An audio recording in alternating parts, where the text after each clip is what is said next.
We have all been there, running late, frantically searching for something, and then here comes the blaming. I gave you the car keys. No, you didn't. That sounds familiar, right? Well, why do we jump to blame others even for everyday things like misplaced keys? Well, this is what Blanca Cobb, who has a master's degree in psychology, and I are talking about this morning, or this afternoon rather. Blanca, let's get right to it. Why do some people blame someone for something they did wrong or for their own mistake? Why? What's with that blaming? A lot of times what just the blaming is, it's like an easy escape. It helps protect the ego for any type of embarrassment or shame or guilt. Look, some people will blame somebody else, takes the focus off of them because they couldn't have done it if it's somebody else's fault. Look, they don't want to look stupid, they don't want to seem like a failure, and they surely don't want to seem incompetent.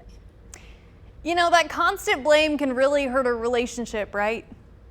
Oh, it absolutely can hurt a relationship. When you're constantly blaming your partner for something that they didn't do or that you have ownership in, it really breaks trust because you're sending the message like, hey, I don't believe you, or I don't respect you. That's why I keep blaming you. And look, if your partner doesn't feel emotionally safe, your relationship is doomed.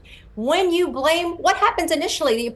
Your partner, particularly if they've done nothing wrong, they get defensive. And I'm like, well, wait a second. I had nothing to do with this. Remember, I did this, then you did that. You know, they try to retrace the steps because they're trying to defend themselves.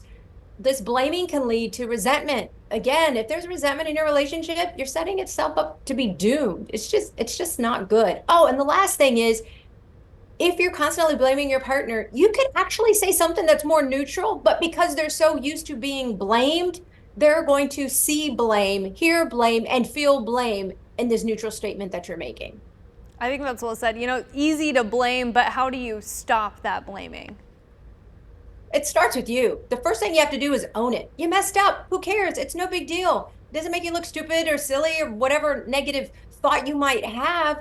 But when you own it, you're showing responsibility. You're taking ownership of it. That's a great thing to do. It shows maturity on your part. And then think about, before you say, I remember giving you, or I remember saying, or you remember whatever, did you really? Is there a possibility that you didn't?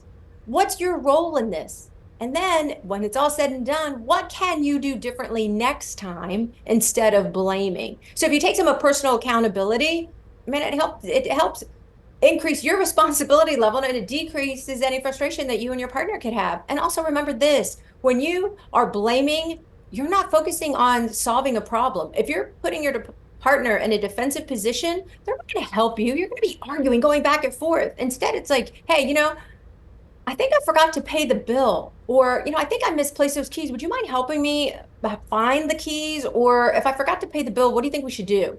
Maybe it's not a simple solution for you, but my point is that when you bring your partner in as a teammate, you do this together, you go hand in hand. You're going to get so much further in your relationship. You don't have to worry about resentment and people getting defensive. It's going to be more loving because there isn't this incessant blaming. I think this is great advice. Write it down. And of course, thank you, Blanca, for this. And you can keep that conversation going, which I encourage you to, with Blanca on her Facebook page, Blanca Cobb, Body Language Expert.